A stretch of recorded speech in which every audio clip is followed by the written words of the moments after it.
Welcome everyone, and let's start the next chapter, that is the chemical bonding. And just like the chapter of the basic concepts and atomic structure, this chapter also carries huge importance. Whether you consider the concepts of the chemistry or with examination point of view, this chapter is very important. So let's start it. What is a chemical bond? The first question is,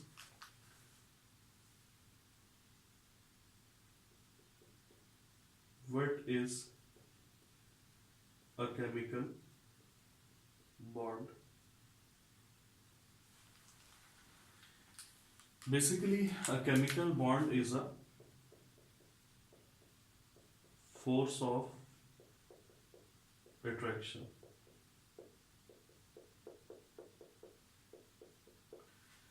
Chemical bond is a force of attraction. This force of attraction may be between atoms, molecules, or ions. And this force of attraction holds these atoms or molecules or ions together very strongly. And when these atoms or molecules or ions are held together, this results in the formation of large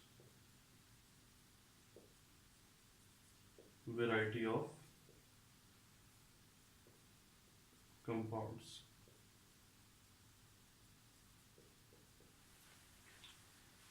Now the question is, why atoms form bonds?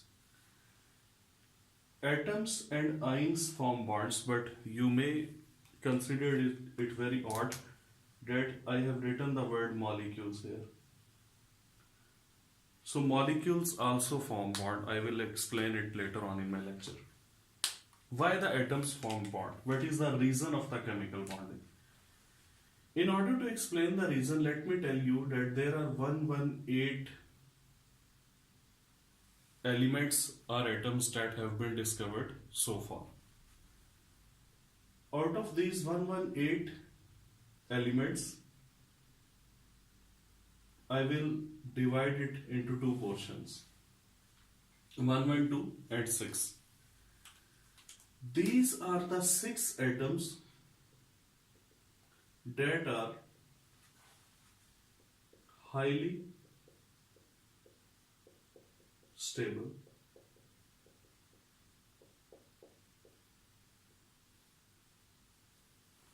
while these 112 atoms, they are unstable. When I say that these 6 elements out of 118 elements that have been discovered so far, these 6 elements are highly stable, what does it mean? It means that these 6 elements or these 6 atoms, they are capable of having independent existence. Independent existence means they do not require any other atom to be attached to them or to be bonded to them in order to exist. So they are independent. Basically, stability means independence. They live singly, they do not combine with any other atom, and they are very happy in their independent existence. Now these 6 elements, these are called as noble gases. There was a time when these gases were called as the inert gases. And at that time, these were called inert gases because it was believed that not even a single compound of these 6 elements is present in nature. But after on, some compounds of these 6 elements were discovered and their name was changed from inert gases to the noble gases. These 6 elements are actually helium, neon, argon, krypton, xenon and radon. These 6 elements do not combine with any other atom for their existence. They do not need to form a bond with any other atom. They are highly stable. Why they are highly stable? We will discuss it. But let me tell you one thing, that these 1, 1, 2 elements, they also want to be like these 6 elements. These 6 elements are ideal for these 1, 1, 2 elements. They also want to be like them. And this wish to be like them, that is the basic reason of the formation of the chemical bonds. Now, why these 6 elements are highly stable? The mystery of the high stability lies in their electronic configuration. And when we see their electronic configuration, you will see that helium has 2 electrons in its outermost shell. Basically, the atomic number of helium is 2. So it has 2 electrons which are present in its K shell, which is its outermost shell. While the neon, argon, krypton, xenon and radon, these elements, they have 8 electrons in their valence shell. The presence of 2 electrons and the presence of 8 electrons in their valence shell makes their valence shell complete, and this completeness of their valence shell is the reason of their high stability. Now, if these 1, 1, 2 elements, they also want to be like these 6 elements, what they will have to do? They will have to get either 2 electrons or 8 electrons in their valence shell. And when an atom tries to have 2 electrons in its valence shell, we say that it is trying to obey the Doublet rule. And the tendency to attain maximum of 8 electrons in the valence shell, that is called as the Octet rule. Most of the elements, their nearest noble gas has 8 electrons in their valence shell. So that's why we say that this Octet rule is mostly obeyed during the formation of the chemical bonds. And in order to have 2 electrons or 8 electrons, because Octet rule is mostly followed, so I will consider it. In order to have this 2 electrons or 8 electrons in the valence shell, and in order to get stable, elements form chemical bonds either by transfer of electrons or by sharing of electrons. So every atom wants to be like the noble gases. Every atom wants to be stable like the atoms of the noble gases. And in order to get stability, they will have to get 8 electrons in their valence shell. They will have to fulfill or obey the Octet rule. And in order to obey the Octet rule and in order to have 8 electrons in their outermost shell, either the atoms will transfer electrons or there will be sharing of electrons between the atoms. And when atoms will get 8 electrons in their valence shell, they will get stable, they will get just like the noble gases. And this cause of the stability, that is the main reason of the formation of the chemical bonds. But later on, with the advent of the science, it was seen that there are some compounds like PCl5, SF6, BF3, beryllium chloride. I have given examples of these compounds. You will see that phosphorus has 5 electrons in its outermost shell and it has shared 5 electrons with the chlorine. So total it will have 10 electrons in its outermost shell. This sulfur 6 plus the 6 which are shared with the fluorine, it will have 12 electrons in its outermost shell. Boron has 3 electrons, and the 3 electrons of the fluorine, so 6 electron. Beryllium has 4 electrons, it has 2 electrons in its outermost shell and 2 electrons of chlorine, so it will have total of 4 electrons. Now you can see that in case of PCl5 phosphorus, in case of sulfur hexafluoride, sulfur, boron trifluoride, boron, and beryllium dichloride, beryllium, these atoms, they do not complete 8 electrons in their outermost shell, but they have 10 and 12 electrons greater than 8, 6 and 4 electrons lesser than 8. But these compounds do exist in nature. It means that octet rule is not enough to explain the bond formation. When an atom gets more than 8 electrons in its outermost shell, we say that this is called as extension of octet. So in these two cases, you can say that the elements have shown, phosphorus and sulfur both have shown the extension of octet. While in this case, when the central atom that has electrons less than 8 in its valence shell, we say that they have the contraction of octet. So extension of octet and contraction of octet, these are the examples in which the atoms are violating the octet rule. Finally, I will say that octet rule is not the universal rule. It is not enough to explain the bond formation. So there is a modern concept that why the atoms form chemical bonds, and that modern concept is related to the energetics.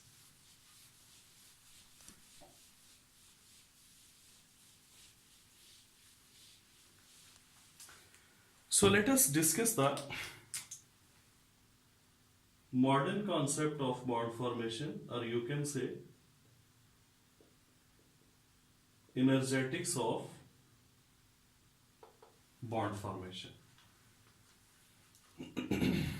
I am taking example of two simplest atoms with respect to their electronic configuration, and these two simplest atoms are actually the hydrogen atoms having 1 electron each.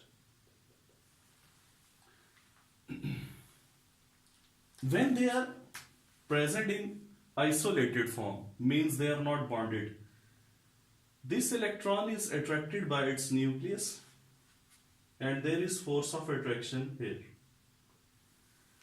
That force of attraction is present between nucleus and electron within the same atom.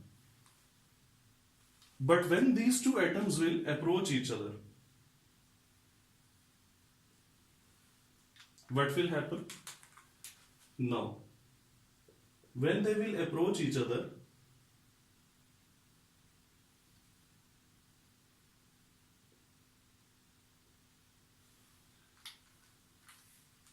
some other forces will be observed. These two electrons and these two nuclei, they will repel each other.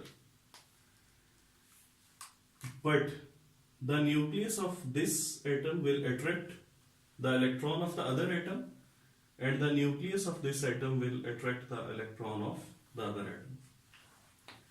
So you can see that two repulsive forces and two attractive forces, now they have developed between these two hydrogen atoms when they try to approach each other. Due to repulsive forces that I have shown with red, potential energy increases. In chemistry, the potential energy is not due to position, but it is due to the forces of attraction or repulsion. And because of forces of attraction, the potential energy will decrease. But because both forces are balanced, mean two attractive and two repulsive forces, so there will be no change in the potential energy. Actually, whenever we say that these atoms are bonded, suppose they form a chemical bond. It is not the potential energy which decreases, but it is the kinetic energy which decreases. And the excess of the kinetic energy is released during the bond formation. Now, these two electrons, their kinetic energy will be decreased, and also the kinetic energy of two bonded atoms, that will be decreased. Whenever there are two isolated atoms, they are highly energetic. Keep in mind that isolated atoms are more energetic than bonded atoms. So they are having high energy. When they approach, potential energy is balanced, but the bond formation takes place because the bonded atoms, now they have lesser kinetic energy, and the excess of kinetic energy is released. That's why we always say that bond formation is an exothermic process. So bond formation is an exothermic process. And you know, whenever excess of the energy is released from a system, that gets stable. So when excess of energy will be released here, these two hydrogen atoms, they will also get stable. When they were isolated, they were at high energy level. But the excess of energy is released, now they are bonded, they are at lower energy level. So when they are at lower energy level, they will be having high stability. And this high stability is the reason of the bond formation. Now, whether an atom obeys octet rule or an atom doesn't obey octet rule, it makes no difference now. Because in modern concept, the bond formation is just because it is an exothermic process. When the excess energy is released from the atoms, they get stable. Now, whether an atom is obeying the octet rule or not obeying the octet rule, it is not a matter of great interest. Because whether it obeys octet rule or whether it does not obey octet rule, in both cases excess energy will be released and the stability will be gained. So nowadays, instead of calling the octet rule in our mind, we say that bond formation takes place because it is an exothermic process. And during formation of this particular bond between two hydrogen atoms, the energy released is 436 kilojoule per mole. It is energy release, so I can also show it with the negative sign. And the energy which is released during the formation of bonds in 1 mole of a substance, I have taken example in which two atoms are discussed, but this is in per mole. Means there will be 6.02 into 10 raised per 23 atoms of hydrogen atoms that will be involved. So this is called as the bond energy. Sometimes it is called as the bond association energy. So that energy is released during this formation of bond, and this excess energy, when it is moved out of the system, this makes the system or the atoms stable. And the distance between the hydrogen atoms, this distance, when they are bonded now, this distance between their nuclei, in this particular case, that is almost 74 picometer, 37.7 or 37 something. It is the radius of a hydrogen atom. So when two hydrogen atoms are combined, their radii are added, and 74 picometer. This distance between the nuclei of the bonded atoms, this distance is called as the bond distance. You may also say it is